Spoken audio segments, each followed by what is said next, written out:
আসসালামু আলাইকুম সবাইকে। সবাই কেমন আছো? আমি চলে এসেছি তোমাদের সাথে আজকে বাংলা ফার্স্ট পেপার ক্লাস নিয়ে। আজকে আমি তোমাদেরকে পড়াবো রেইনকোটের সেকেন্ড এবং লাস্ট পার্ট, অর্থাৎ আগের দিন আমরা অর্ধেক পড়িয়েছি, আজকে বাকিটুকু শেষ করব এবং ক্লাস শেষে তোমাদের জন্য কিছু কোশ্চেনও থাকবে, ঠিক আছে? তাই হলে কি করতে হবে, একদম শেষ পর্যন্ত ক্লাস করতে হবে।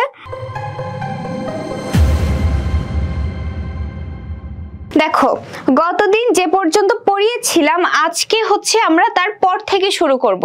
তো সবাই খাতা কলম নিয়ে বসো। বই সবারই আছে আমি জানি, তারপরও খাতা কলমে নিজে যখন আমি যেটা বলবো এটা যদি লিখে নাও, বইয়ের লেখাই আমি বলবো, তুমি বইয়ের লেখাই লিখবে।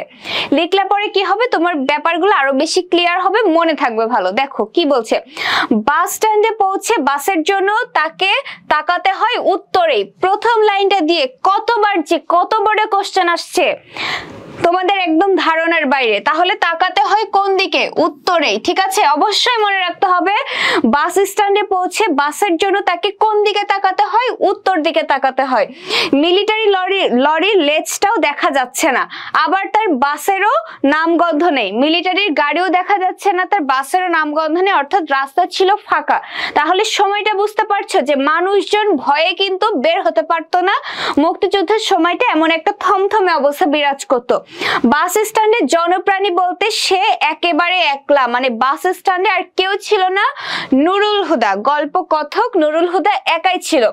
রাস্তার পাশে পান বিড়ি সিগারেটের ছোট দোকানটার ঝাঁপ একটুখানি তুলে দোকানদারও তাকিয়ে রয়েছে উত্তরে। তাহলে রাস্তার পাশে কি ছিল? পান বিড়ি সিগারেটের ছোট্ট দোকান ছিল। রাস্তার পাশে কি ছিল? পান বিড়ি সিগারেটের ছোট্ট একটা দোকান ছিল। সেই দোকানের ঝাঁপ, অর্থাৎ দোকানের সামনে যেই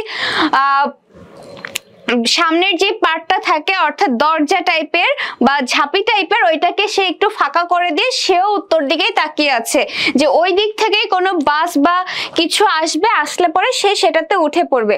ওদিকে কি কোনো গোলমাল হলো নাকি? কে বলছে? নুরুল হুদা বলছে। তার মনে কোশ্চেন যাচ্ছে যে রাস্তায় তো একেবারেই কোনো মানুষজন নেই, আবার বের হয়ে দেখছে যে রাস্তার পাশে যে দোকান ছিল পান বিড়ি সিগারেটের, সেও উত্তর দিকে তাকিয়ে আছে। এখন নুরুল হুদা তো খুবই ভীতু একটা মানুষ ছিল, সবকিছুতেই সে ভয় পেত, তার শ্যালকের জন্য সে ভয় পেত। এখন যেহেতু রাস্তায় কোনো লোকজন নেই, সেই দোকানদারও তাকিয়ে আছে উত্তর দিকে। এবার তো তার মানে মনে একদম দুরু দুরু শুরু হয়ে গিয়েছে, বুক কাঁপতে শুরু করে দিয়েছে। তাহলে কোনো লোকজন নেই, দোকানদারও ওইদিকে তাকিয়ে আছে, তাহলে ওইদিকে কি কোনো গোলমাল হলো নাকি? তার কিন্তু মনের মধ্যে ভয় রয়েছে, তাই না? দোকানদার ছেলেটা একটু বাচাল টাইপের, খুব ইম্পর্টেন্ট। দোকানদার ছেলেটা কেমন? দোকানদার ছেলেটা একটু বাচাল টাইপের। বাস স্ট্যান্ডে তাকে দেখলেই ছোড়াটা বিড়বিড় করে, কাল শোনেন নাই মিরপুরের বিল দিয়া 2 নৌকা বোঝাই কইরা আইছিল। কোন বিল দিয়ে? মিরপুরের বিল দিয়ে, ঠিক আছে? কে বললো? ওই যে বাস স্ট্যান্ডের যে দোকানদার ছেলেটা ছিল, সেই দোকানদার ছেলেটা একটু বাচাল টাইপের ছিল। নুরুল হুদাকে দেখলেই সে বিভিন্ন কথা বলা শুরু করে দিত, তাই না? তো সে কি বলছে, কি বলতো? দেখো এই টাইপের কথা বলতো যে কাল শোনেন নাই মিরপুরের বিল দিয়া, মিরপুরের বিল দিয়া 2 নৌকা বোঝাই করে। কয় নৌকা? 2 নৌকা বোঝাই কইরা আইছিল। একটা জিপ উড়াইয়া দিছে, কমপক্ষে 5টা খান সেনা খতম। একটা জিপ উড়িয়ে দিয়েছে, কমপক্ষে 5টা খান সেনা খতম, মানে একটা জিপ তারা জ্বালিয়ে দিয়েছে, আর কমপক্ষে 5টা পাকিস্তানি মিলিটারিকে তারা মেরে ফেলেছে। বিবিসি কইছে, মানে বিবিসি যে মাধ্যমটা ছিল, বিবিসি বলেছে রংপুর দিনাজপুরের হাফের বেশি জায়গা স্বাধীন। Very very important. বিবিসি কি বলেছে? রংপুর দিনাজপুরের হাফের বেশি জায়গা স্বাধীন। এর মধ্যেই ছিপছিপে বৃষ্টিতে লালচে আভা তুলে এসে পড়লো লাল রঙের স্টেট বাস। তাহলে ওই বৃষ্টির মধ্যে সাদিয়া সুলতানা বলছে কি বেশি দেরি হয়ে গেল নাকি? একদমই না আপু, মাত্র শুরু করেছি। বৃষ্টির মধ্যেই সে উত্তর দিক থেকে কি আসলো? একটা লাল রঙের স্টেট বাস আসলো, ঠিক আছে? কি রঙের স্টেট বাস? স্টেট বাসের রং কি ছিল? লাল রঙের ছিল, ঠিক আছে? তারপরে দেখো কি বলছে, যেই বাসটা আসলো সেই বাসের এবার বর্ণনা করছে যে বাসের মধ্যে পরিবেশ কি ছিল। বাসে যাত্রী কম ছিল, স্বাভাবিক, একেতে যুদ্ধের সময়, তার উপরে বৃষ্টি বাদলার দিন, লোকজন নাই, তো বাসেও লোকজন কম ছিল। না না, কন্ডাক্টররা সবসময় যেমন খালি গাড়ি বলে চেঁচায় সেরকম নয়, অর্থাৎ বাস ভর্তি লোকজন থাকলেও কি হয়, কন্ডাক্টররা বলে খালি গাড়ি, উঠেন উঠেন উঠেন এমন করে। কিন্তু কন্ডাক্টররা তো ভরা থাকলে এরকম বলে। তারপরে নুরুল হুদা বলছে যে কন্ডাক্টররা যেমন বলে ওরকম না, সত্যি সত্যি বাসটা খালি ছিল, সত্যি অর্ধেকের বেশি, সত্যি অর্ধেকের বেশি সিট খালি। দেখো বাসের অবস্থা, সত্যি সত্যি অর্ধেকের বেশি সিট খালি। সে বাসে উঠলে তার রেইনকোটের পানি পড়তে লাগলো বাসের ভিজে মাটিতে, অর্থাৎ বাসের যে নিচটা ছিল সেটাতে, বাসে তো আর মাটি ছিল না, বাসের যে নিচটা ছিল সেটাতে। ঠিক আছে, নুরুল হুদার গায়ে কি ছিল, রেইনকোট ছিল। ঠিক আছে, তাহলে ওই রেইনকোটের উপরে তো পানি পড়েছিল, তাই তার রেইনকোটে অনেক পানি ছিল। সে যখন বাসে উঠেছে তার রেইনকোট থেকে পানি গড়িয়ে সে বাসের মধ্যে পড়তে লাগলো। এজন্য তার একটু খারাপ কথা, মানে হচ্ছে খারাপ কথা অন্তত টিটকেরে শোনার কথা। এই যে বাসের মধ্যে সে পানিতে একাকার করে ফেললো, তার জন্য বাসের মধ্যে যে যাত্রীরা তাদের নুরুল হুদাকে একটু খারাপ কথা শুনিয়ে দেওয়ার কথা ছিল, টিটকারি করার কথা ছিল, কিন্তু সেটা দেখো হয়নি, কিন্তু তাকে কেউ কিচ্ছু বলে না। দেখো বাসের মধ্যে যে যাত্রীরা ছিল তারা নুরুল হুদার ওই রূপটা দেখে, অর্থাৎ সে একদম বৃষ্টির মধ্যে রেইনকোট পরে যে উঠলো, বাসের মধ্যে যাত্রীরা তাকে দেখে ভয় পেতে লাগলো উল্টো, যে সে নিশ্চয়ই কোনো বড় মাপের লোকজন হতে পারে, পাকিস্তানি বাহিনী, বা হতে পারে মানে খুব বড় মাপের কেউ, যাকে দেখে বাসের সবাই ভয় ভয় করতে লাগলো।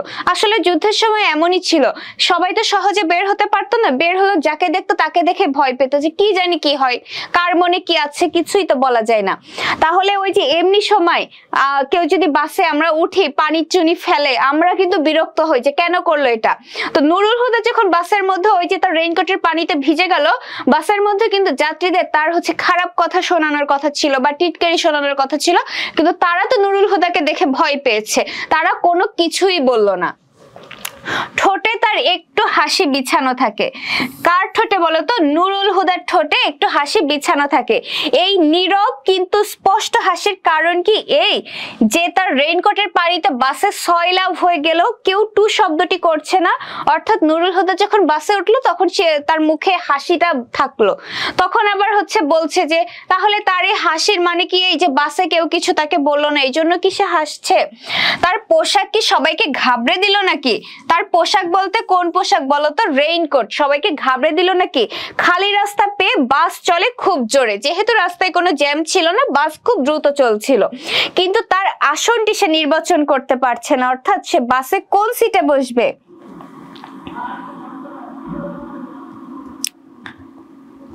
সেদিন সাদিয়া সুলতানা বলছে, সেদিন আমি অনেকগুলো শেয়ার করেছিলাম, কিছুই হয়নি।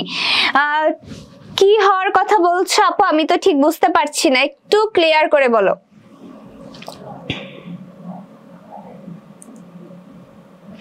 আচ্ছা, লাল রঙের বাস। শ্রী হরিদাস বলছে লাল রঙের বাস। জাহান বলছে share done, thank you so much. Tamanna বলছে আপু আমার কাছে এটা হার্ড লাগে। একদমই হার্ড লাগার কোনো বিষয় না। আচ্ছা দেখো এরপরে কি বলছে, টলতে টলতে একবার এই সিট দেখে পছন্দ হয় না বলে ফের ওই সিটের দিকে যায়।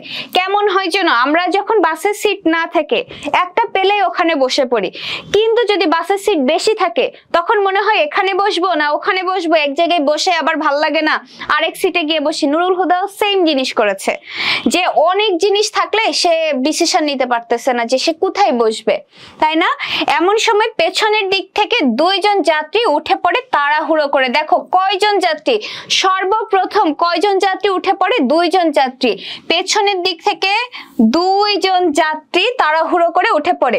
তারা কি বলছে দেখো, রাখো রাখো বলতে বলতে ঝুঁকি নিয়ে তারা নেমে পড়ে চলন্ত বাস থেকে।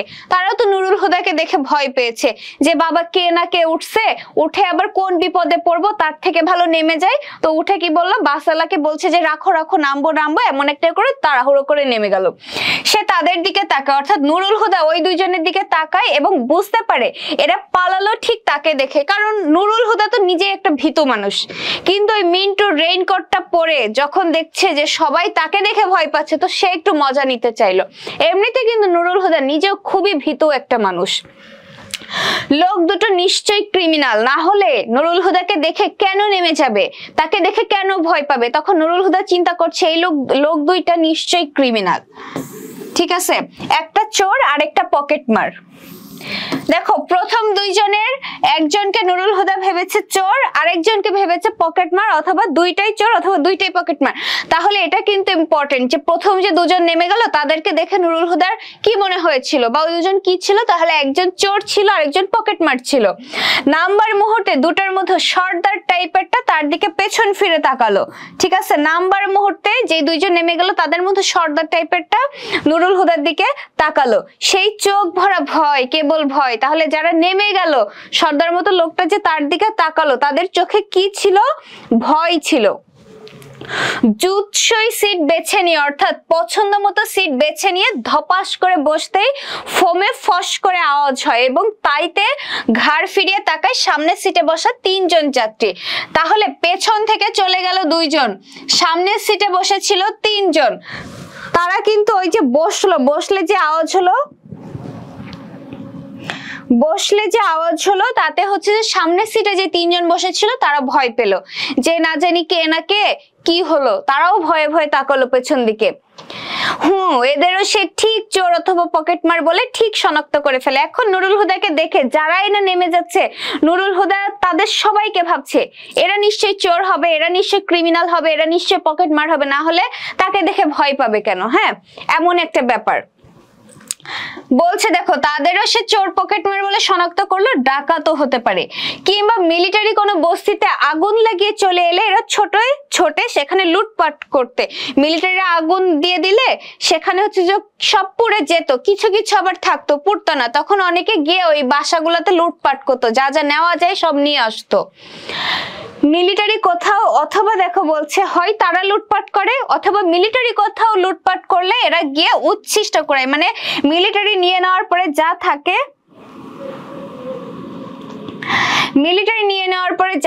সেইগুলো কুড়ায়। তিনটেই পরের স্টপেজে নামার জন্য অনেক আগেই ধরফর করে উঠে দাঁড়ায় এবং বাস থামার সঙ্গে সঙ্গে নেমে পড়ে, ঝটপট পায়। দেখো দুইজন তো নেমে গেল পেছন থেকে, এবার সে যখন বসলো শব্দ হলো, সামনের সিটের তিনজনও ভয় চোখে তার দিকে তাকালো। এবার তারাও নেমে যাওয়ার জন্য কি করলো, অনেক আগে থেকেই উঠে সামনে গিয়ে দাঁড়ালো। ঠিক আছে, মানে তার সবাই নুরুল হুদাকে দেখে ভয় পাচ্ছে। তিনটে ক্রিমিনালের একটাও তার দিকে আর ফিরেও তাকায় না, তার মানে তাকে বেশ ভয় পেয়েছে। দেখো প্রথম দুইজনের একজন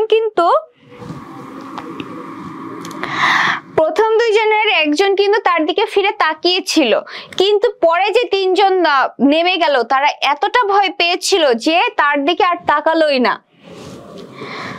আচ্ছা দেখো, তার মানে তাকে দেখে বেশ ভয় পেয়েছে বলে তার সঙ্গে চোখাচোখি এড়াতে এদের এত কসরত, মানে এত চেষ্টা।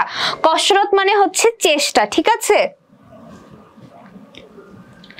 যাক, মিন্টুর রেইনকোটে তার কাজ হচ্ছে, চোর ছেচোর পকেটমার সব কেটে পড়ছে, ভালো মানুষেরা থাক। দেখো যারা নেমে গিয়েছে তার মানে এদের মধ্যে ঘাপলা ছিল, ঠিক আছে। যারা নেমে গেছে তাদের মধ্যে ঘাপলা ছিল, না হলে ভয় কেন পেল? সবাই তো নামেনি, কেউ কেউ নেমে গিয়েছে, তার মানে ওদের মধ্যে আসলেই ঘাপলা ছিল। এবার বাকি যারা ছিল তারা সবাই ভালো মানুষ ছিল, এটা ধরে নেওয়া যায়, তাই না? তাহলে ভালো মানুষেরা থাক। সে বেশ সৎ সঙ্গে চলে যাবে একেবারে কলেজ পর্যন্ত। কোন পর্যন্ত যাবে? কলেজ পর্যন্ত। আসাদ গেট বাস স্টপেজে ঝিরিঝিরি বৃষ্টিতে দাঁড়িয়ে অপেক্ষা করছিল বেশ কয়েকজন মানুষ। কোথায় অপেক্ষা করছিল? আসাদ গেট বাস স্টপেজে। এই ছোট ছোট বিষয়গুলো কিন্তু অবশ্যই খেয়াল করতে হবে, ঠিক আছে। ঝিরিঝিরি বৃষ্টিতে অপেক্ষা করছিল বেশ কয়েকজন মানুষ। ছাতা হাতে কেউ কেউ নিজ নিজ ছাতার নিচে এবং ছাতা ছাড়া অনেকে অন্যের ছাতার নিচে মাথার অন্তত খানিকটা পেতে দিয়ে বৃষ্টির ছাট থেকে আত্মরক্ষা করতে শরীরগুলোকে আঁকাবাঁকা করছিল। তার মানে হচ্ছে যাদের ছাতা রয়েছে তারা তো ছাতা মাথায় দিয়ে দাঁড়িয়েছে, এবার যাদের ছাতা নাই তারা কি করলো? অন্যের ছাতার নিচে একটু মাথাটা এগিয়ে দিচ্ছে, যদি মাথাটা বাঁচানো যায়, এমন একটা ব্যাপার, তাই না? বাস থামালে সে দেখলো একে একে 9 জন প্যাসেঞ্জার বাসে উঠলো। কয়জন প্যাসেঞ্জার? 9 জন প্যাসেঞ্জার। তার মানে তাহলে এই 9 জন প্যাসেঞ্জার কোথা থেকে বাসে উঠেছিল বলতো? আসাদ গেট থেকে, তাই না? আসাদ গেটে মানুষ দাঁড়িয়ে ছিল ঝিরিঝিরি বৃষ্টিতে এবং সেখানে বাস থামলো, ওখান থেকে 9 জন প্যাসেঞ্জার বাসে উঠলো। সে বেশ খুঁটিয়ে খুঁটিয়ে সবাইকে দেখে, মানে খুব ভালোভাবে সবাইকে লক্ষ্য করলো 9 জনকে। তো তার দিকে তাকিয়ে 9 জনের 3 জন, দেখো 9 জনের মধ্যে 3 জন বলছে আরে রাখো রাখো, এবং একজন রখো রখো বলতে বলতে নেমে পড়লো ধরফর করে, মানে তাড়াতাড়ি করে। ওই যে 9 জন উঠলো তাদের মধ্যে আবার কি করলো দেখো, 3 জন বলছে রাখো রাখো, একজন বলছে রখো রখো, মানে 3 আর 1 4, 9 জনের 4 জন নেমে গেল। তারপর ওদের মধ্যে ঘাপলা ছিল। দেখো নুরুল হুদাকে কি পরিমাণ ভয় পাচ্ছিল সবাই। শেষের জন বোধহয় এমনি অর্ডিনারি চোর। এবার নুরুল হুদা তো এক একজনকে দেখে কমপ্লিমেন্ট দিচ্ছে, এক একজনকে দেখে সে নিজে নিজে ভাবছে যে এ নিশ্চয় চোর, এ নিশ্চয় ডাকাত, এ নিশ্চয় পকেটমার। এবার সে বলছে শেষের জন মানে ওই যে একজন, ঠিক আছে, একজন যে রখো রখো বলতে বলতে নেমে গেল, সে একজনকে দেখে নুরুল হুদা বলছে এ মনে হয় এমনি অর্ডিনারি চোর, মানে হচ্ছে সাধারণ চোর, মানে ছিচকে চোর যাদেরকে বলা হয়, ঠিক আছে, ছিচকে চোর হওয়ার সম্ভাবনাই বেশি, নুরুল হুদা বলছে, ঠিক আছে। আর প্রথম 3টে কোথাও সুন্দরী মেয়ে মানুষ দেখলে, প্রথম 3 জন রাখো রাখো বলতে বলতে নেমে গেল, আরে রাখো রাখো, আর একজন কি রখো রখো বললে। এবার শেষের যে একজন ছিল তাকে দেখে অর্ডিনারি চোর বা ছিচকে চোর মনে হলো। আর প্রথম যে 3 জন ছিল সেই 3 জনকে নুরুল হুদা কি বলছে দেখো, কোথাও সুন্দরী মেয়ে মানুষ দেখলে মিলিটারিকে খবর দেয়, কিংবা মিলিটারির কাছ থেকে বন্দুক নিয়ে পাকিস্তান জিন্দাবাদ পাকিস্তান জিন্দাবাদ স্লোগান দিয়ে মহল্লায় মহল্লায় ঘোরে, ঠিক আছে। মিলিটারির কাছ থেকে যে বন্দুক ওইগুলো নিয়ে পাকিস্তান জিন্দাবাদ পাকিস্তান জিন্দাবাদ স্লোগান দিয়ে মহল্লায় মহল্লায় ঘোরে, আর সুন্দরী মেয়েদেরকে ধরে এনে পৌঁছে দেয় মিলিটারি ক্যাম্পে। বুঝেছো পাকিস্তানি সেনারা কত খারাপ ছিল। অর্পিতা রয় বলছে আপু অনেক দেরি করেছি, একটু দেরি হয়ে গিয়েছে কিন্তু কোনো ব্যাপার না। জাহান বলছে 9 জন, একদম ঠিক তাই।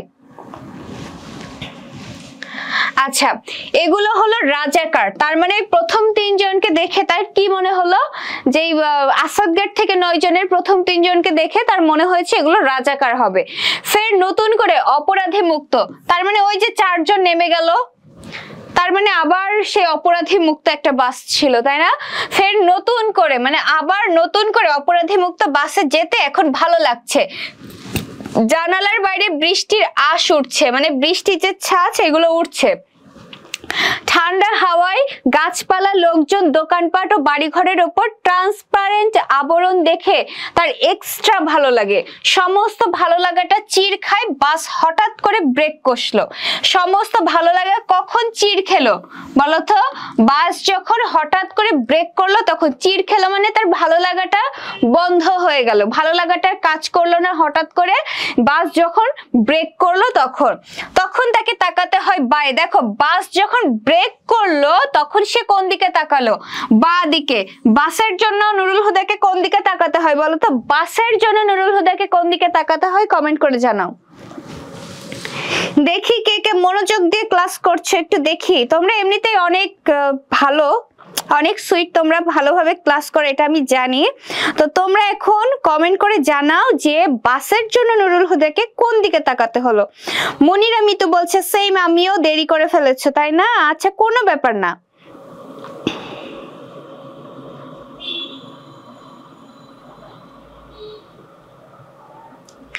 আচ্ছা বাসের জন্য নুরুল হুদাকে কোন দিকে তাকাতে হয়? সাদিয়া সুলতানা বলছে বায়ে, তামান্না তাসনিম বলছে বায়ে, মনিরা বলছে বায়ে, আয়েশা বলছে বায়ে। কারোর অ্যান্সার হচ্ছে না, ঠিক করে বলো।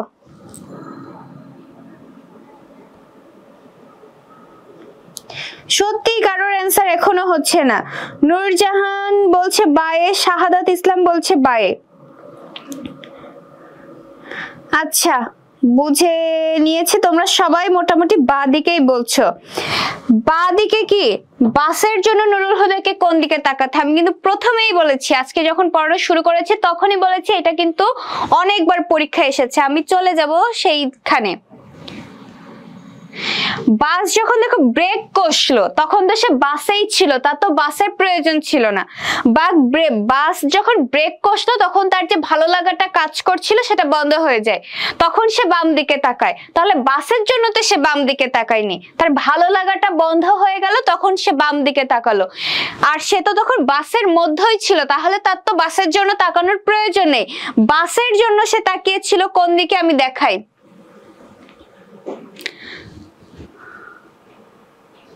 এই যে দেখো বাস স্ট্যান্ডে পৌঁছে বাসের জন্য তাকে তাকাতে হয় উত্তরে, মানে উত্তর দিকে। তাহলে কেন আমি প্রথম থেকেই বললাম যে উত্তর দিকে উত্তর দিকে, তোমরা কেন বাম দিকে বললে? আমি কিন্তু একটু মন খারাপ করেছি সত্যি। বিপুল কুমার বলেছে কিন্তু উত্তরে। নাজিয়া নিপা বলছে আমি আগের ক্লাস না করে বলতে পারছি না, এটা আমি আজকের ক্লাসে পড়িয়েছি, এখান থেকেই শুরু করেছি আজকের ক্লাস আপু। আচ্ছা মল্লিকা রানী বলছে আপু আমাদের ফিনান্সে হিসাব বিজ্ঞান ক্লাসের ব্যবস্থা করে দেয়, আস্তে আস্তে সব ক্লাস আসবে। বিপুল বলেছে উত্তরে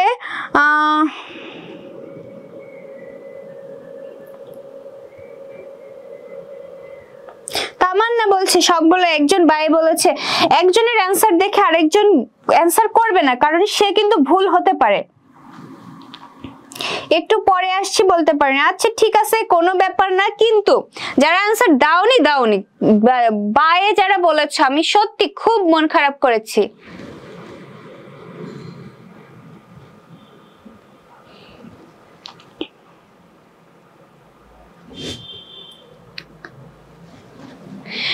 দেখো তাহলে এবার বুঝতে পারছো তো যে সব জিনিসগুলো একদম খুঁটিনাটি জিনিসগুলো ভালোভাবে দেখার কতটা প্রয়োজন। এখানে ছিলাম সমস্ত ভালো লাগা চির খায়, বাস হঠাৎ ব্রেক কষলো তখন তাকে তাকাতে হলো বায়ে, চোখ পড়ে নির্মীয়মান মসজিদের ছাদে। দেখো চোখ পড়ে কোথায়? নির্মীয়মান মসজিদের ছাদের দিকে। তাহলে নির্মীয়মান মসজিদের ছাদটা কোন দিকে ছিল? বা দিকে ছিল, ঠিক আছে। নির্মীয়মান মসজিদের ছাদ দেখার জন্য নুরুল হুদা তাকালো বাম দিকে।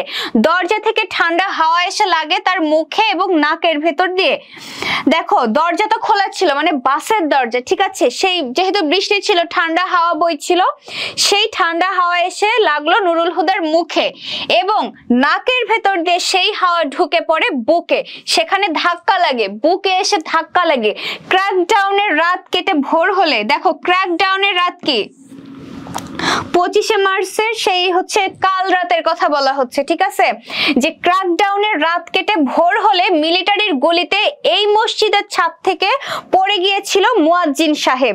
কোন মসজিদের ছাদ থেকে? নির্মীয়মান মসজিদের ছাদ থেকে। নির্মীয়মান মসজিদের ছাদ থেকে পড়ে গিয়েছিল কে? মুয়াজ্জিন সাহেব। সেই দিনটা কবে ছিল বা সেই রাতটা কবে ছিল? ক্র্যাকডাউনের রাতে, ঠিক আছে। খুঁটিনাটি বিষয় অনেক ভালো করে দেখতে হবে কিন্তু। শাহাদাত বলছে ভুল হয়েছে, সমস্যা নেই, পরীক্ষায় ভুল। হ্যাঁ এটা ঠিক, অবশ্যই ঠিক।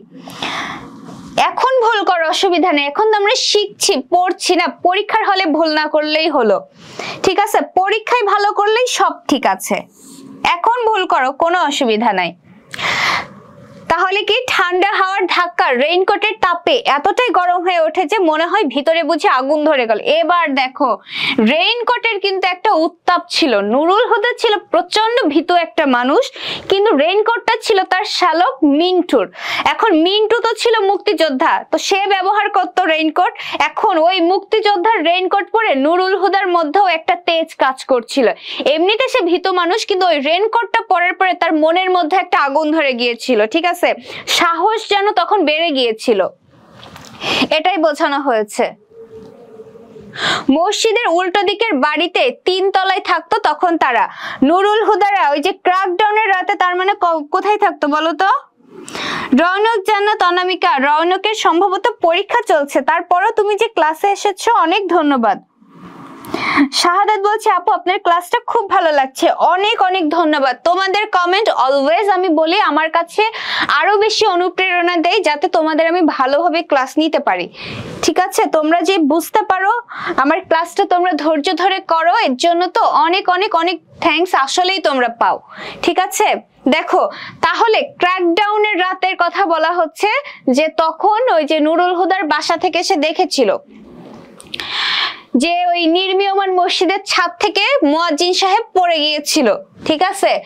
এখন সেই সময় নুরুল হুদা থাকতো মসজিদের ঠিক উল্টো দিকে। কোন মসজিদের? নির্মীয়মান মসজিদের, অর্থাৎ যেই মসজিদ এখনো বানানো হয় নাই, কমপ্লিট হয় নাই, কাজ চলছে, কমপ্লিট হয় নাই, নির্মাণাধীন।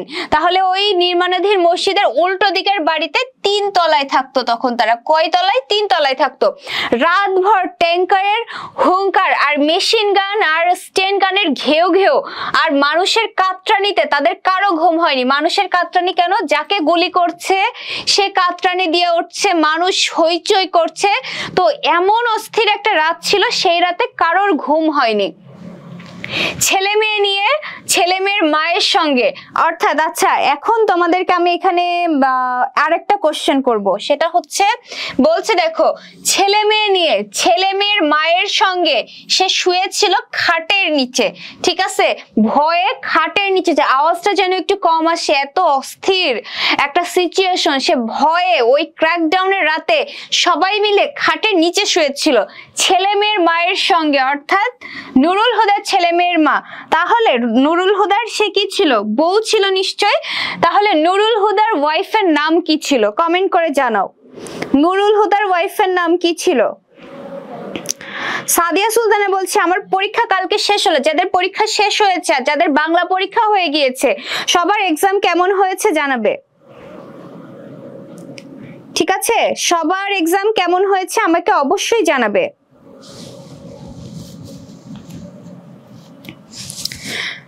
নূরজাহান আরা শিফা বলছে আপু আপনার উপস্থাপনা খুব সুন্দর, তার কারণ হচ্ছে তোমরা এত সুইট। আমি ক্লাস নেওয়ার আগ পর্যন্ত চিন্তা করি যে তোমাদেরকে আমি কত সুন্দরভাবে একটা ক্লাস নিতে পারবো, কারণ তোমরা তো আমার উপরে কাইন্ড অফ ভরসা করছো যে আপুর কাছ থেকে পড়লে আমার মনে হয় ভালো হবে। তাহলে কি আমার উপর ভরসা করছো না? তাহলে সেই ভরসা তো আমার রাখতে হবে।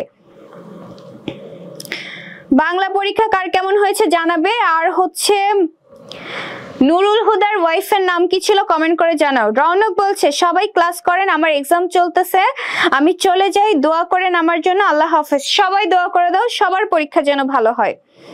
নূরজাহান আক্তার বলছে আসসালামু আলাইকুম। ওয়ালাইকুম আসসালাম। আয়েশা সিদ্দিকা বলছে আসমা, ওহি বলছে আসমা,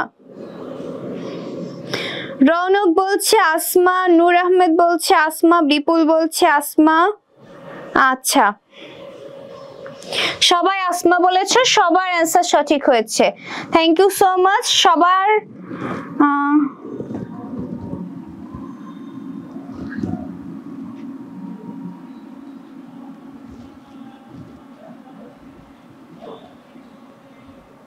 আচ্ছা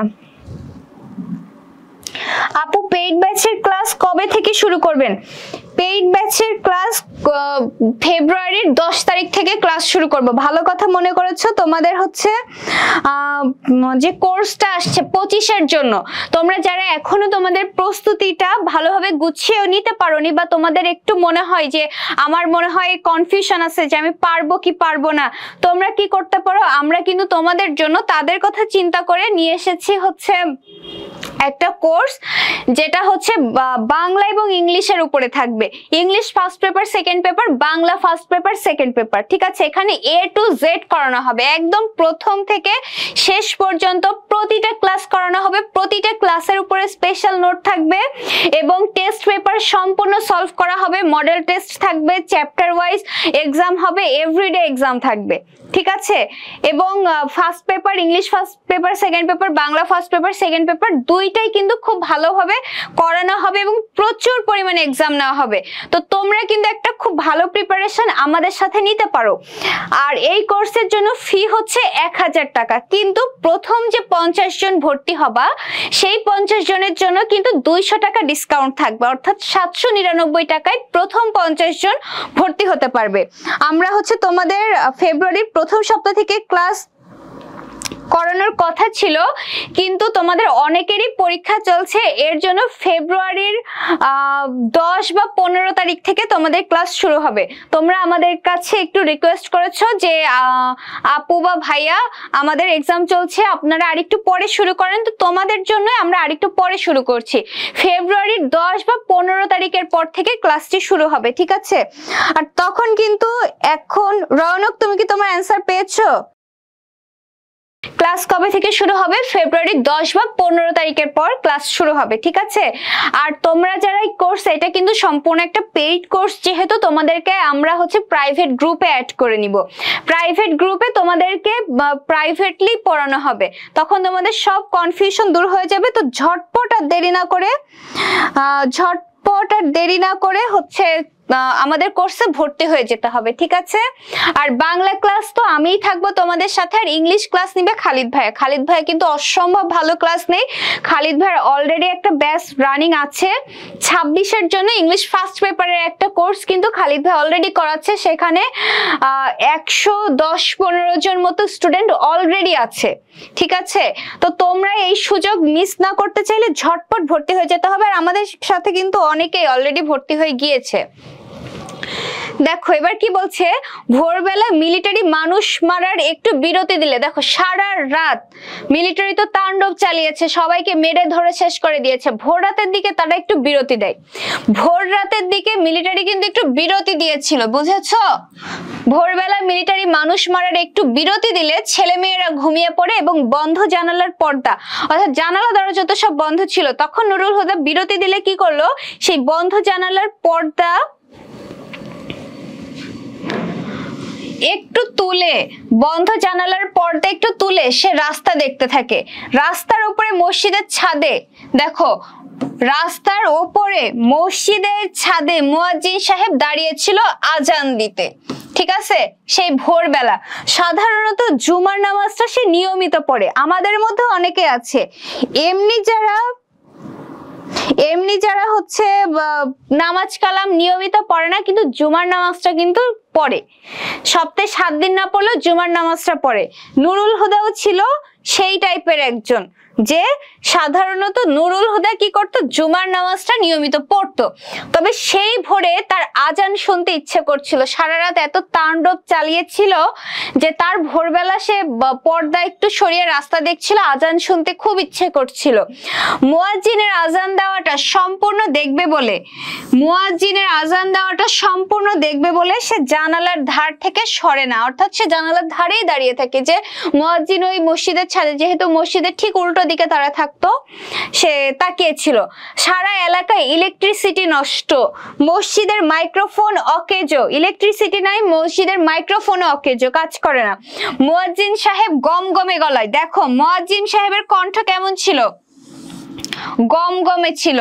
মুয়াজ্জিন সাহেব গমগমে গলায় যতটা পারে জোর দিয়ে বলে উঠলো আল্লাহু আকবার, ঠিক আছে? মুয়াজ্জিন সাহেবের কণ্ঠ কেমন ছিল, গমগমে গলায়। আজান যে দিয়েছিল কণ্ঠ কেমন ছিল, গমগমে। মনে রাখবা কিন্তু। সাদিয়া সুলতানা বলছে আমি 25 ব্যাচ। 26 ব্যাচেরও কি এরকম কোন কোর্স আসবে? অবশ্যই আসবে। 25-এর যেহেতু সামনে পরীক্ষা, 25-এর পরপরই 26-এর কোর্স চলে আসবে। আর 25-এর যারা আছো ঝটপট কিন্তু ভর্তি হয়ে যেতে হবে আমাদের কোর্সে, কারণ একদম A to Z প্রথম থেকে শেষ পর্যন্ত একটা প্রিপারেশন তোমার হয়ে যাবে। দেখো মুয়াজ্জিন সাহেব তো প্রথম বলল আল্লাহু আকবার, দ্বিতীয়বার আল্লাহর মহত্ব ঘোষণা করার সুযোগ তার আর মেলেনি। এর আগে সম্পূর্ণ অন্যরকম একটা ধ্বনি করে লোকটা পড়ে যায় রাস্তার ওপর, ঠিক আছে? সেদিন সকালে বৃষ্টি ছিল না, ওই দিন সকালে কিন্তু বৃষ্টি ছিল না। ক্র্যাকডাউনের যে সকালটা ছিল পরদিন, সেদিন বৃষ্টি ছিল না। আজ বৃষ্টির সকালে মিলিটারি কি ওই একই দৃশ্যের পুনর্ঘটনের পায়তারা করছে? মানে সে যখন যাচ্ছে তখন সেই স্মৃতিগুলো আবার আওড়ে নিচ্ছে, যে আমি এখানে ছিলাম, এখানে তখন এমন হয়েছিল। আচ্ছা এখনো কি এই সিচুয়েশন কি আবার হবে? সে বলছে। আচ্ছা এখন তো কোনো নামাজের ওয়াক্ত নেই, সে যে সময়টাতে গিয়েছিল তখন তো কোনো নামাজের ওয়াক্ত ছিল না। তবে আজান দেওয়াবে কি করে? মানে নুরুল হুদা বলছে যে আবার কি ওই ঘটনার পুনরাবৃত্তি হবে, কিন্তু এখন তো আজানের ওয়াক্ত না, তাহলে কিভাবে এখন আজান দিবে? এরা বোধহয় যে কোনো সময়কে নামাজের ওয়াক্ত ঘোষণা করে নতুন হুকুম জারি করেছে। মানে পাকিস্তানি মিলিটারি তো সবকিছু চেঞ্জ করে দিচ্ছে, একদম A to Z চেঞ্জ করে দিচ্ছে। তাহলে সে এবার চিন্তা করছে এবার কি তাহলে নামাজের ওয়াক্তও তারা চেঞ্জ করে দিবে? মিলিটারি এখন যাবতীয় গাড়ি থামাচ্ছে, রাস্তা দিয়ে কোনো গাড়ি গেলেই মিলিটারি সেই গাড়িগুলো থামায়, গাড়ির প্যাসেঞ্জারদের নামিয়ে দাঁড় করিয়ে দেয় রাস্তার ধারে, গাড়ির প্যাসেঞ্জারদের নামিয়ে দাঁড় করিয়ে দেয় কোথায়? রাস্তার ধারে। আরেক দল মিলিটারি স্টেন গান তাক করিয়ে রেখেছে এই মানুষের শাড়ির উপরে, মানে বাস থেকে নামে সবাইকে সারি সারি দাঁড় করিয়েছে। একদল মিলিটারি কি করছে? সবাইকে দাঁড় করাচ্ছে। আরেক দল মিলিটারি কি করছে? সেই মানুষের শাড়ির উপরে স্টেন গান তাক করিয়ে দাঁড়িয়ে আছে। অন্য একটি দল ফের ওইসব লোকের জামা কাপড় ও শরীরের গোপন জায়গাগুলো তল্লাশি করে, যে কেউ লুকিয়ে লুকিয়ে আবার কোনো অস্ত্র বহন করছে কিনা, কোনো মুক্তিযোদ্ধা আছে কিনা, তারা এগুলো চেক করে। মিলিটারি যাদের পছন্দ করছে তাদের ঠেলে দিচ্ছে পেছনে দাঁড়ানো একটা লরির দিকে। কেন?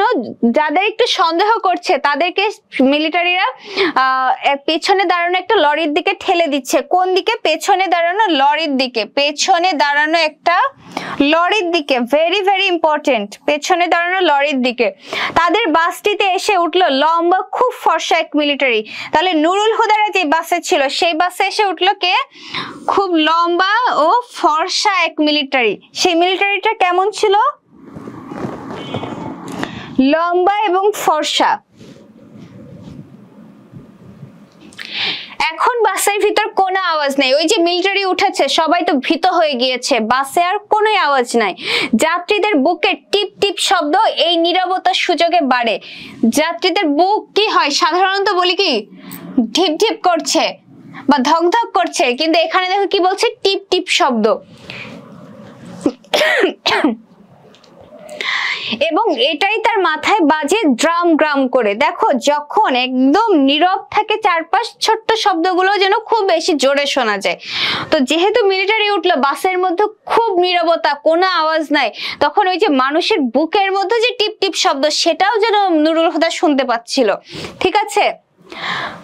আচ্ছা, বারান্দাওয়ালা টুপির নিচে শব্দের ঘষায় ঘষায় আগুন জ্বলে এবং তার হুলকা বা হলকা বেরোয় তার চোখ দিয়ে। ঠিক আছে? বারান্দাওয়ালা টুপি। তবে একটু নড়ে বসলে মাথার ও বুকের ধ্বনি নিয়ন্ত্রণে আসে, মানে বুকে তো ধরফর করছে নুরুল হুদারও, যে কি না জানি হয়, তখন সে নিজেকে একটু স্বাভাবিক করার জন্য একটু নড়ে চড়ে বসলো। ঠিক আছে? তখন সে তার একটু বুকের ধকধকানিটা একটু নিয়ন্ত্রণে আসলো এবং এসবকে পরোয়া না করে সে সরাসরি তাকালো মিলিটারির মুখের দিকে। কারণ ওই রেইনকোটের যে মুক্তিযোদ্ধার তেজ সেটা তো নুরুল হুদার মধ্যে ঢুকে গিয়েছিল। তো সে ভয় না পেয়ে একদম ডিরেক্ট তাকালো সেই মিলিটারির মুখের দিকে, মিলিটারির মুখের দিকে। মিলিটারির চোখ ছুচালো হয়ে আসে এবং ছুচালো চোখের মণি কাটার মতো বিঁধে যায় তার মুখে। সেও তার চোখের ভোতা কিন্তু গরম চাউনিটাকে স্থির করে আলগোছে বিছিয়ে দেয়। মানে সে একদম তার সে মিলিটারিকে একদম পুরোপুরি দেখতে থাকে। ঠিক আছে? একদম পা থেকে মাথা পর্যন্ত সে তাকায়, এই কারণে বলা হচ্ছে আলগোছে বিছিয়ে দেয়। মিলিটারির খাড়া নাকে, ছুচালো চোখে, গোফের নিচে, নাক গোফ ও চোখের আশপাশে ও নিচে লালচে চামড়ায়, কারণ ওরা কি ফর্সা ছিল, তাই না?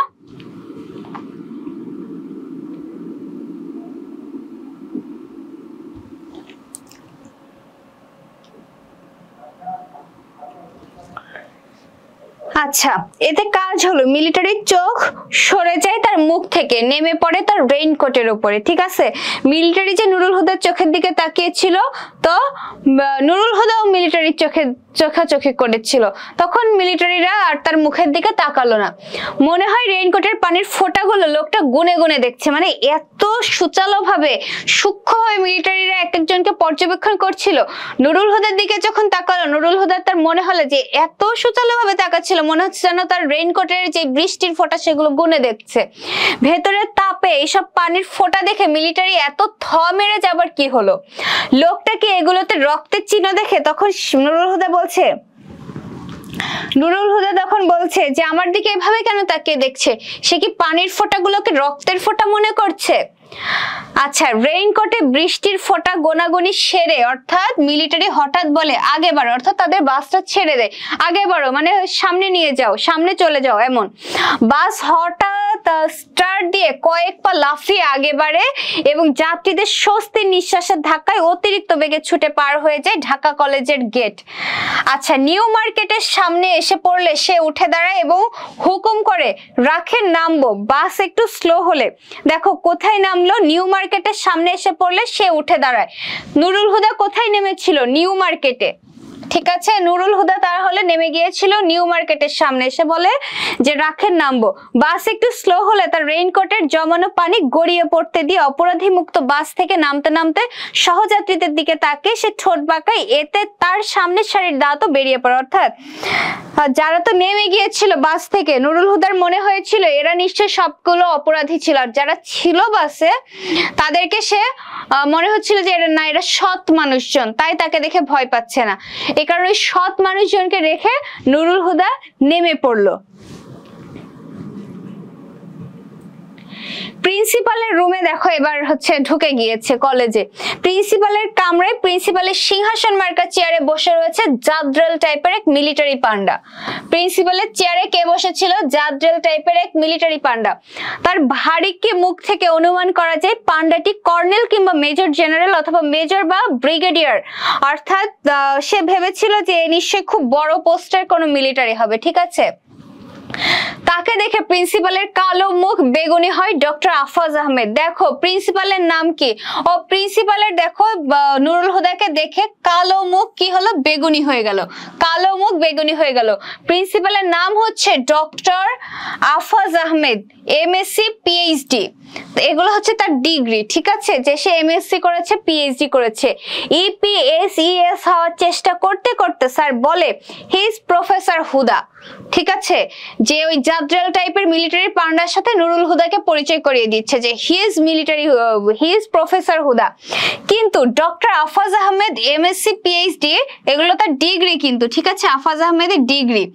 নিজের ভুল সংশোধন না করে পারে না। Sorry, he is not a professor, A lecturer in chemistry. অর্থাৎ নুরুল হুদা প্রফেসর ছিল না, কেমিস্ট্রি ছিল। কিন্তু প্রফেসর ফার্স্টে ভুল করে, প্রিন্সিপাল ফার্স্টে ভুল করে নুরুল হুদাকে প্রফেসর বলে ফেলেছিল, তাই সে তার ভুল সংশোধন করে দিল যে sorry, he is not a professor, he is a lecturer in chemistry. তাহলে নুরুল হুদার পোস্ট কি ছিল? সে কেমিস্ট্রির লেকচারার ছিল। ঠিক আছে, a lecturer in chemistry, Nurul Huda ছিল chemistry lecturer. Shut up, military বলছে, তার কথা শুনে যে শাট আপ। এবার প্রিন্সিপাল থামে, ওই যে মিলিটারি শাট আপ কথাটি শুনে প্রিন্সিপাল চুপ করে গেল।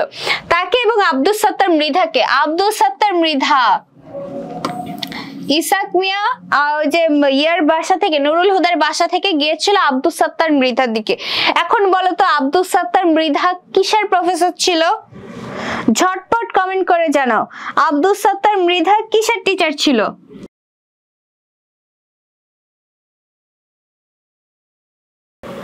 আব্দুস সাত্তার মৃধাকে, অর্থাৎ নুরুল হুদা এবং আব্দুস সাত্তার মৃধাকে নিয়ে মিলিটারি জিপে তোলার আগে জাদ্রেল কর্নেল না ব্রিগেডিয়ার প্রিন্সিপালকে কড়া গলায় বলে সেনাবাহিনীকে নিয়ে মজা করে শায়েরি করা খুব বড় অপরাধ। শায়েরি মানে হচ্ছে যে এক ধরনের কবিতা। ঠিক আছে,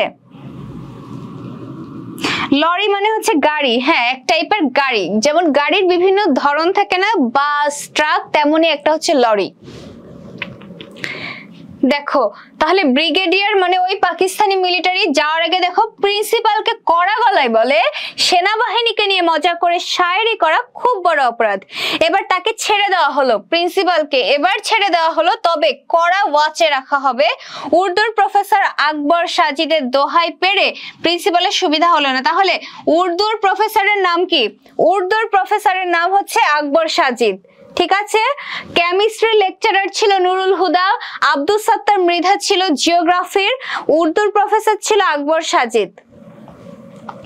নুরুল উদ্বিগ্ন হয়। সাজিদ সাহেব অর্থাৎ আকবর সাজিদ সাহেব যদি পালিয়ে না থাকে তো তার কপালে যে কি আছে তা জানে এক আল্লাহ আর জানে এই মিলিটারি। তাদের দুজনের চোখ বেঁধে দেওয়া হয়েছিল, অর্থাৎ সে আব্দুস সাত্তার মৃধা আর হচ্ছে নুরুল হুদা, এদের দুজনকে পাকিস্তানি বাহিনী তো নিয়ে গিয়েছিল, তাদের চোখ বেঁধে দেওয়া হয়েছিল। জিপ চলছিল একে বেঁকে মস্ত উঁচু একটা ঘরে। দেখো তাদেরকে এনে ওই যে জিপে করে এনে কোথায় রাখা হলো? মস্ত উঁচু একটা ঘরে। অনেকবার এসছে কিন্তু পরীক্ষায়, ঠিক আছে? খুব ভালোভাবে মনে রাখবা যে জিপ এসে তাদেরকে কোথায় তুলেছিল? মস্ত উঁচু একটা ঘরে তাদের এনে ফেলা হলো। চোখ খুলে দিলে সে আব্দুস সাত্তার মৃধাকে দেখতে পায় না, অর্থাৎ তাদের চোখ বেঁধে এনেছিল, দুজনকে আলাদা আলাদা নেওয়া হয়েছিল। যখন চোখ খুললো নুরুল হুদার আব্দুস সাত্তার মৃধাকে দেখলো না। জায়গাটাও একেবারে অচেনা। একটা ডেক চেয়ারে সে যে কতক্ষণ বসে থাকলো তার কোনো হিসাব নেই। তার সামনে একটা চেয়ার এসে বসলো এক মিলিটারি। সেই যে মিলিটারির সামনে এসে বসলো, সেই ইংরেজিতে নুরুল হুদাকে নানান প্রশ্ন করতে থাকলো এবং নুরুল হুদাও জবাব দেয়।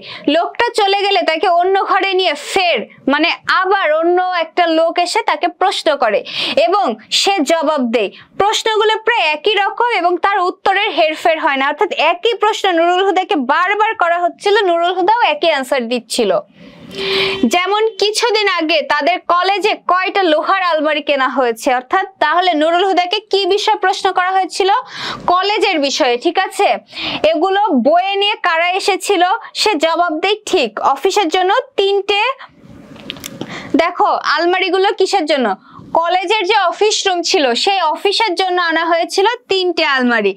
বোটানি হিস্ট্রি জিওগ্রাফি ডিপার্টমেন্টের জন্য 2টো করে, বোটানি হিস্ট্রি জিওগ্রাফি ডিপার্টমেন্টের জন্য 2টো করে এবং ইংরেজির জন্য একটা। সর্বমোট 10টা আলমারি কলেজে নিয়ে আসা হয়েছে। এত কথা বলার দরকার নাই তার। ওই আলমারিগুলো নিয়ে আসা হয় কয়েকটা ঠেলা গাড়িতে করে। আলমারিগুলো যে কলেজে নিয়ে আসা হয়েছিল কিসে করে আনা হয়েছিল? ঠেলা গাড়িতে করে আনা হয়েছিল।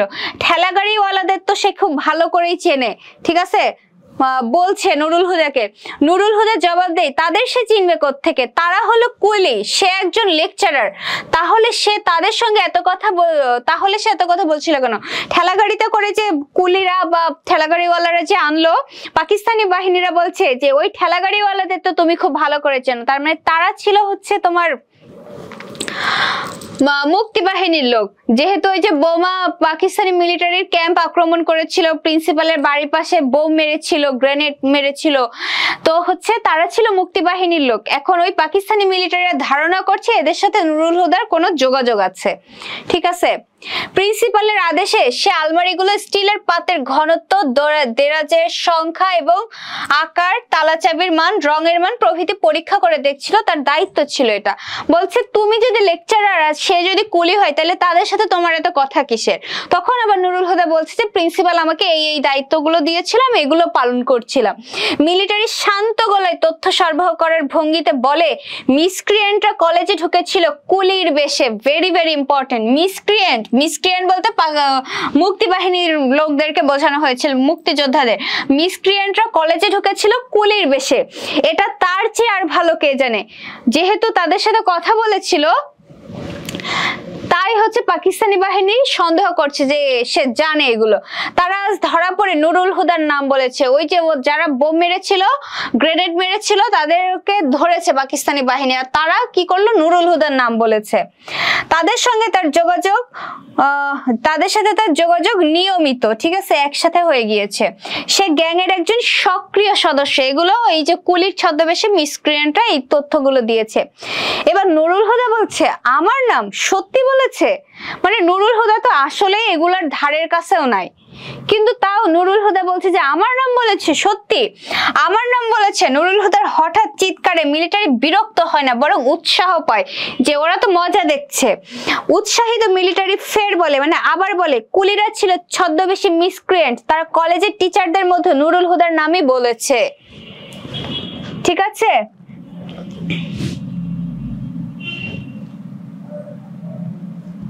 নুরুল হুদা অবাক হয়ে তাকিয়ে থাকে, তারা কি তাকে চেনে? কেমিস্ট্রি ডিপার্টমেন্টে আলমারি সাজিয়ে রাখার সময় এক কুলি দাঁড়িয়েছিল তার গা ঘেঁষে। তখন তো ঘোরতর বর্ষাকাল, ঢাকায় এবার বৃষ্টিও হয়েছে খুব।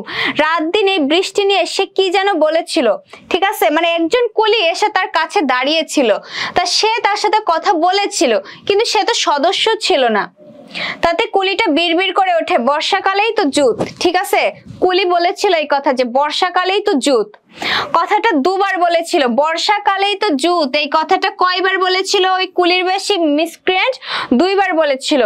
এর মানে কি স্টাফ রুমে কে একজন একদিন না দুদিন ফিসফিস করেছিল, বাংলায় বর্ষা তো শালারা জানে না। রাশিয়ায় ছিল জেনারেল উইন্টার, আমাদের জেনারেল মনসুন। ঠিক আছে, রাশিয়াও এমন একটা যুদ্ধ হয়েছিল, সেই সময় ছিল হচ্ছে উইন্টার, শীতকাল ছিল। তাই বলছে রাশিয়ায় ছিল জেনারেল উইন্টার আর আমাদের জেনারেল হচ্ছে মনসুন। ওই ছদ্মবেশী ছেলেটাই কি তাহলে এই কথা বুঝিয়েছিল? এখন সে সবকিছু কানেক্ট করছে, তার মানে কি সে এগুলো বোঝাতে চেয়েছিল? তার উপর তাদের এত আস্থা, উৎসাহে নুরুল হুদা এদিক ওদিক তাকায়। তার মৌনতা অর্থাৎ তার যে নীরবতা মিলিটারিকে আরেকটু নিশ্চিত করে যে না, তাহলে এ নিশ্চয় ওদের সাথে যোগাযোগ আসলেই আছে। কিছুক্ষণ পর, কতক্ষণ পর সে বুঝতে পারে না, মিলিটারি তাকে ফের অর্থাৎ আবার একই প্রশ্ন করে। জবাব না পেয়ে প্রবল বেগে দুইটা ঘুষি লাগায় তার মুখে। ঠিক আছে, দুটো ঘুষি লাগিয়েছিল তার মুখে। প্রথম ঘুষিতে সে কাত হয়, দ্বিতীয় ঘুষিতে পড়ে যায় মেঝেতে। মেঝে থেকে তুলে তাকে মিলিটারি ফের জিজ্ঞাসা করে ওদের আস্তানা কোথায়, সে খবর তার তো ভালোভাবেই জানা আছে। সে জবাব দেয় হ্যাঁ, দেখো কি হয়েছে। নুরুল হুদা আসলেই কোনো কিছু জানে না, কিন্তু পাকিস্তানি বাহিনী যেহেতু ধরে ফেলেছে ওই যে মুক্তিযোদ্ধাদের, তারা কি বলেছে, কোন একটা কারণে নুরুল হুদার নাম বলে দিয়েছে। নুরুল হুদা তো এমনিতে প্রচন্ড ভীতু একটা মানুষ। এবার সে তো মিন্টুর রেইনকোট, একজন মুক্তিযোদ্ধা রেইনকোট পরে সে এসেছিল, এমনিতেই সেই রেইনকোটের তেজ, মুক্তিযোদ্ধার তেজ তার মধ্যে ঢুকে গিয়েছিল। এবার নুরুল হুদা তো আসলেই কিছু জানে না, তারপরও পাকিস্তানি বাহিনী যখন তাকে মারলো তার মধ্যে একটা জেদ চেপে গিয়েছিল যে হ্যাঁ আমি সব জানি। ঠিক আছে, তার মধ্যে একটা তেজ কাজ করছিল, তখন সাহস বেড়ে গিয়েছিল, সাহস সব চলে এসেছিল যে হ্যাঁ আমি জানি। ওই ঠিকানাটা বলে দিলেই তো তাকে সসম্মানে ছেড়ে দেওয়া হবে, এই নিশ্চয়তা দিয়ে তাকে পাউরুটি ও দুধ খাওয়ানো হলো। ঠিক আছে, পাউরুটি ও দুধ খাওয়ানো হলো। পাকিস্তানি বলছে যে তাহলে ওই ঠিকানা দিয়ে দাও, তাহলে তাও তোমাকে সসম্মানে ছেড়ে দেবো, সম্মানের সাথে। পাউরুটি দুধ খাইয়েছিল এটা বলে তাকে ভাবতে সময় দিয়ে মিলিটারি চলে যায়। কিছুক্ষণ পর, কতক্ষণ পর সে জানে না, মিলিটারি ফিরে এসে ফের বলে মিসক্রিয়েন্টের ঠিকানা তো তার জানা আছে। সে ফের জবাব দেয় যে হ্যাঁ, তার মধ্যে তেজ কাজ করছে, বলে হ্যাঁ আমার জানা আছে। কিন্তু পরে প্রশ্নের জবাব না পেয়ে মিলিটারি তাকে নিয়ে যায় অন্য একটি ঘরে, কিন্তু সে তো বলে না যে কোথায়। আসলে তো তার জানা নাই, কিন্তু ওই তেজ, যোদ্ধার তেজ তার মধ্যে কাজ করছিল। তার বেটে খাটো শরীরটাকে ঝুলিয়ে দেওয়া হলো ছাদে লাগানো একটা আংটার সাথে। তার পাছায় চাবুকের বাড়ি পড়ে সপাত সপাত করে, মানে তাকে যে নির্যাতন করলো সেটা। আচ্ছা বলতো, এখানে হচ্ছে বর্ষাকালেই তো জুত, এই কথাটা দুইবার বলেছিল তাই না? এটা কিন্তু ইম্পর্টেন্ট, আমি বলেছি কিনা মনে নাই, বাট এটা ইম্পর্টেন্ট, দাগিয়ে না। বর্ষাকালেই তো জুত এই কথাটা বলেছিল সে দুইবার।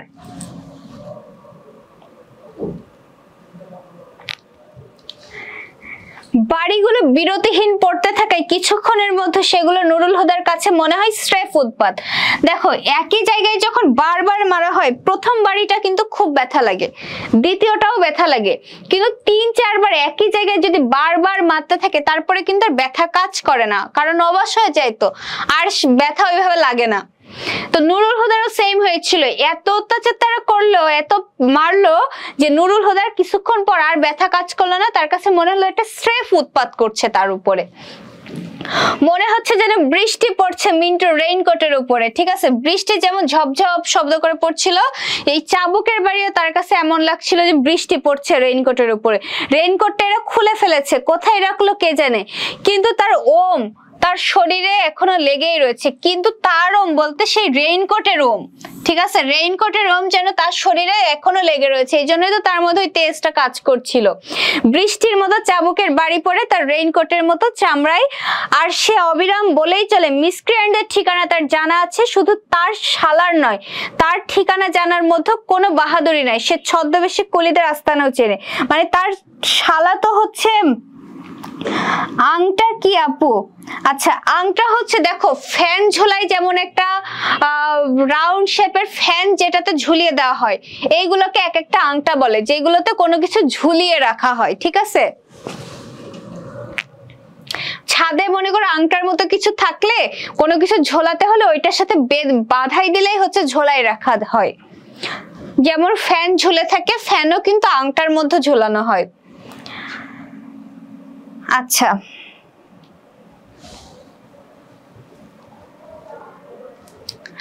তাহলে কি বলছে দেখো, মিসক্রিয়েন্টদের ঠিকানা তার জানা আছে, শুধু তার শালার নয়। যেহেতু তার শালা ছিল মুক্তিযোদ্ধা, নুরুল হুদার মধ্যে এমন স্রেফ মানে কি, স্রেফ মানে শুধুই, মানে এক কথাই, মানে এত মারতেছে যে তার কাছে স্রেফ মানে জাস্ট একটা অত্যাচার মনে হচ্ছে, উৎপাত মনে হচ্ছে, এছাড়া আর কোনো কিছুই না। ঠিক আছে, তো বারবার যখন নুরুল হুদাকে মারছিল ওই যে ঝুলিয়ে, আর প্রশ্ন করছিল যে মুক্তিযোদ্ধা বা ওই কুলিদের ঠিকানা কোথায়, মিসক্রিয়েন্টদের ঠিকানা কোথায়, তখন নুরুল হুদার মধ্যে এমন তেজ কাজ করছিল। নুরুল হুদা তখন বলছে তার শালার ঠিকানাও সে জানে, সে ওই ছদ্মবেশী কুলিদের ঠিকানাও জানে, কিন্তু সে বলবে না। মানে দেখো, একটা মুক্তিযোদ্ধার একটা রেইনকোট সামান্য তার ব্যক্তিত্বটাকেই চেঞ্জ করে দিল। ঠিক আছে, তার মধ্যে দেশপ্রেম জাগিয়ে তুললো একটা রেইনকোট।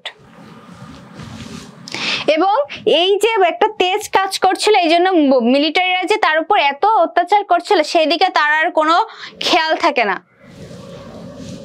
তো এই ছিল হচ্ছে আমাদের রেইনকোট গল্প। শব্দ অর্থগুলো তোমরা পড়ে নিবে। শব্দ অর্থ আমি পড়াবো না, পাঠ পরিচিতিও আমি পড়াবো না, আমি চলে যাব হচ্ছে একদম তোমাদের কাছে ডিরেক্ট কোশ্চেনে। পাঠ পরিচিতিও তোমরা বুঝবে, শব্দ অর্থ তো বুঝবেই, না বোঝার কোনো কিছুই নেই, তোমরা এগুলো নিজেরা করবে। এখন তোমরা বলবা রেইনকোট গল্পের গল্পকার কে, ঠিক আছে, বা লেখককে, গল্পকার মানে লেখক। ক হলে ক লিখবা, খ হলে খ, গ হলে ক, জাস্ট এইভাবে অ্যান্সার গুলো জানাবা। ঝটপট জাহান বলছে আপু ক্লাস কখন শেষ করবেন? কোশ্চেন গুলো, একটা জিনিস পড়ালাম, এখন আমি তো যাচাই করব যে তোমরা আসলে কেমন পড়লে। এখন এই কোশ্চেন গুলো শেষ হলেই শেষ করব। সাদিয়া বলছে হ্যাঁ, আচ্ছা। তামান্না বলছে বি, আয়শা, মোমেনা, মাকসুদ, অনামিকা, মোমেনা, আচ্ছা, হৃদয়, ফাহমিদা, সবুজ বর্মন, সবাই বলছে খ, অর্থাৎ আখতারুজ্জামান ইলিয়াস, তাই না? তাহলে রেইনকোট গল্পের গল্পকার হচ্ছে আখতারুজ্জামান ইলিয়াস। সবার অ্যান্সার সঠিক হয়েছে, আমি খুবই খুশি হয়েছি। প্রিন্সিপালের কোয়ার্টারটি কোথায়? অ্যান্সার আমাকে এবার জানাও। প্রিন্সিপালের কোয়ার্টার কোন দিকে ছিল? অপশন ক বলছে মাঠ পেরিয়ে ডান দিকে, খ বলছে মাঠ পেরিয়ে বাঁ দিকে, গ বলছে মাঠের সীমানায়, ঘ বলছে মাঠের পেছন দিকে। আমি যখন এই লাইনটা আগের দিন পড়িয়েছিলাম বারবার বলেছিলাম এই কোশ্চেন কিন্তু আসে, এটা কিন্তু ইম্পর্টেন্ট, যে মিলিটারির আস্তানাটা, মিলিটারি ক্যাম্প কোন দিকে, প্রিন্সিপালের কোয়ার্টার কোন দিকে, এগুলো আসবে। এখন আমাকে জানাও প্রিন্সিপালের কোয়ার্টারটি কোথায়? সানজানা খাতুন বলছে বি হবে। মে মায়ার কমেন্ট আমি অনেকদিন পর দেখলাম মনে হয়। খ বলতে বলছে মাঠ পেরিয়ে বাঁ দিকে। হ্যাঁ, একদমই সঠিক, মাঠ পেরিয়ে বাঁ দিকে। তাহলে দেখেছো তো কত খুঁটিনাটি বিষয় নিয়ে কোশ্চেন হয়। তাহলে কি করবে, খুব ভালোভাবে, আমি তো একবার পড়ালাম, তোমরা নিজেরা এবার পড়বে, ঠিক আছে? এপ্রিলের শুরু থেকে কে বাংলা বলা ছেড়েছে? এপ্রিলের শুরু থেকে বাংলা বলা ছেড়েছে কে?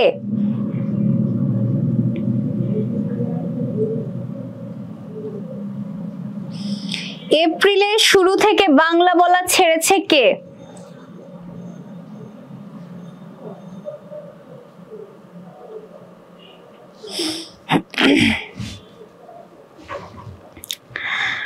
তোমাদের রেইনকোট নিয়ে আশা করি আর কোনো অসুবিধা নাই। যদি কোনো অসুবিধা থেকে থাকে আমাকে অবশ্যই জানাবে। এপ্রিলের শুরু থেকে বাংলা বলা ছেড়েছে কে? ওই যে প্রিন্সিপালের যে পিয়ন ছিল, প্রিন্সিপালের পিয়ন ছিল হচ্ছে ইসাক, তাই না? ওই ইসাক কি করছে, মিলিটারিদের পাওয়ারে এমন চলতেছে যে তাকে দেখে এখন কর্নেল মনে হয়, এটা বলা হয়েছে। আর সে বাংলা বলা ছেড়েছিল এপ্রিলের শুরু থেকে, তাহলে অ্যান্সার হবে কি ইসাক। ঠিক আছে,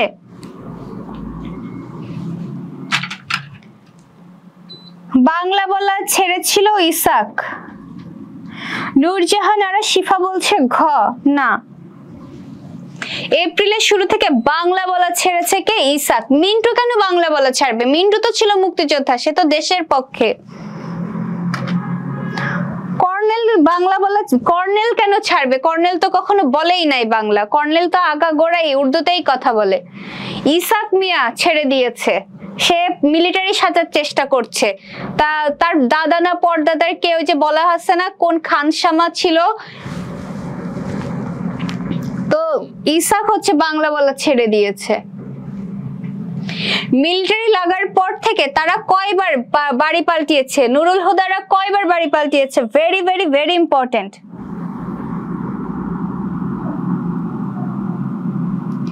মেয়ে মায়া বলছে আমি ক্লাস করি, এমনি কমেন্ট করি না আপু। ঠিক আছে, ক্লাস করলেই হবে। মিলিটারি লাগার পর থেকে তারা কয়বার বাড়ি পাল্টিয়েছে? মিলিটারি লাগার পর থেকে নুরুল হুদারা বাড়ি পাল্টিয়েছে টোটাল 4 বার। যে যে ঘ বলেছে একদম রাইট আনসার। মিলিটারি লাগার পর থেকে নুরুল হুদা বাড়ি পাল্টিয়েছে টোটাল 4 বার।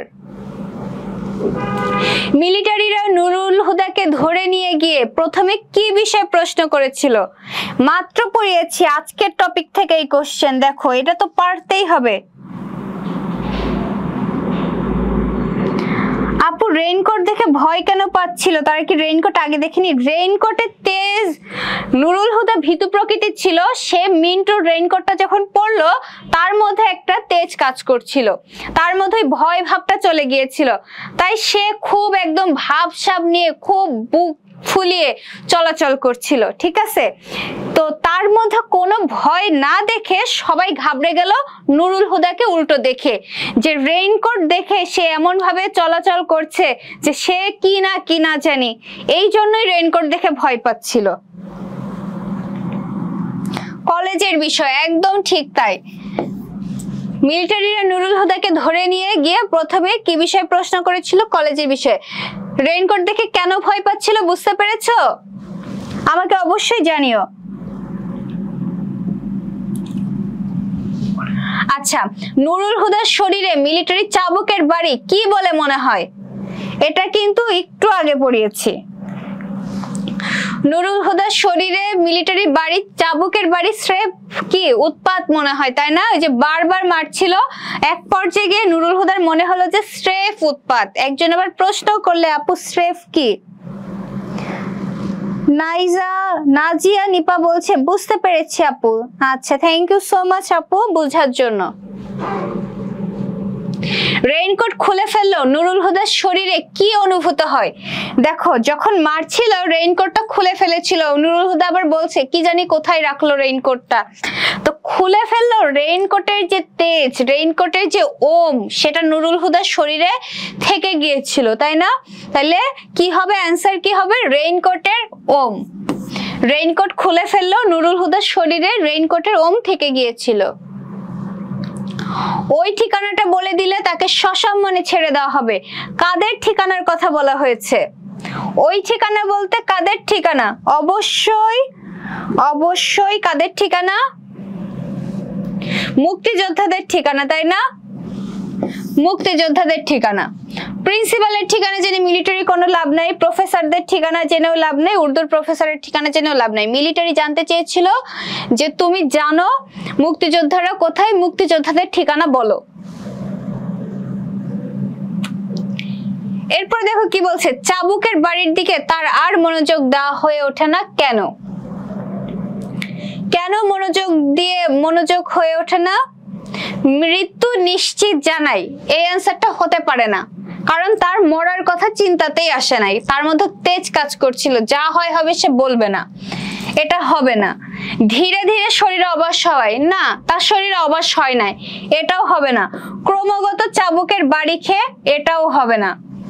তার মনোযোগ দেওয়া হয়ে ওঠে না বাড়ির দিকে, তো তার মনোযোগ দেওয়া হয়ে ওঠে না। তার মাথায় কাজ করছিল মুক্তিযোদ্ধাদের চিন্তা, যে তাদের কি হচ্ছে না হচ্ছে। ঠিক আছে, তাহলে মুক্তিযোদ্ধাদের চিন্তায় সম্পর্কে, মুক্তিযোদ্ধাদের সম্পর্কে গভীর ভাবনার কারণে নুরুল হুদার আর চাবুকের বাড়ির দিকে মনোযোগ দেওয়া হয়ে ওঠে না।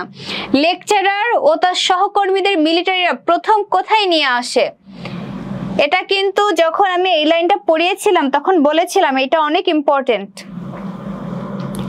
যখন পড়াচ্ছিলাম তখন বলছিলাম যে তাদের ধরে আনা হলো চোখ বেঁধে কোথায়? মস্ত উঁচু একটা ঘরে। ঠিক আছে, মস্ত উঁচু একটা ঘরে তাদের চোখ বেঁধে ধরে আনা হয়। বই পড়ার সময় কিন্তু খুব লক্ষ্য করে করে প্রত্যেকটা টপিক পড়বে। মস্ত উঁচু ঘরে, একদম ঠিক তাই। আয়েশা সিদ্দিকা বলছে খ, নুসরাত জাহান নওরিন বলছে খ, মোমেনা আক্তার বলছে খ, নূরজাহান শিফা বলছে খ। আচ্ছা, সাব্বির মনে হয় বরিশাল থেকে আমাদের সাথে জয়েন হয়েছে, থ্যাংক ইউ সাব্বির। সবুজ বর্মন বলছে খ, মাকসুরা বলছে খ। আচ্ছা, সবার অ্যান্সার একদম সঠিক হয়েছে। নাজিয়া নিপা বলছে খ, বিপুল কুমার বলছে খ, সবার অ্যান্সার সঠিক। এখন রেইনকোট নিয়ে আর কোনো নাজিয়া নিপা খুব সম্ভবত আজকে প্রথম আমাদের লাইভ ক্লাস করছে। তোমরা বুঝতে পেরেছো কিনা, ক্লাস কেমন লাগলো সবাই আমাকে জানাবে। আমি কিন্তু সবার কমেন্ট পড়ি, একদম মানে সবার কমেন্ট আলাদা আলাদা করে পড়ি। লাইভে যদিও না আমি অ্যান্সার দিতে না পারি, কিন্তু আমি কিন্তু ক্লাস শেষ করে সময় করে প্রত্যেকটা কমেন্ট পড়ি যে কোনো অ্যান্সার দিতে আমার মিস্টেক হয়ে গেল কিনা। তারপরও যদি আমি অ্যান্সার না দিতে পারি, তোমাদের কোনো কোশ্চেন থাকলে তোমরা আমাকে এই পেজে পাবে,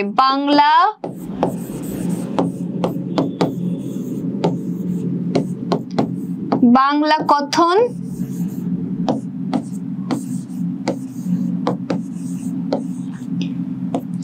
রিয়াপু। এই পেজে কিন্তু সব সময় আমাকে তোমরা পাবে যে কোনো প্রয়োজনে। ঠিক আছে,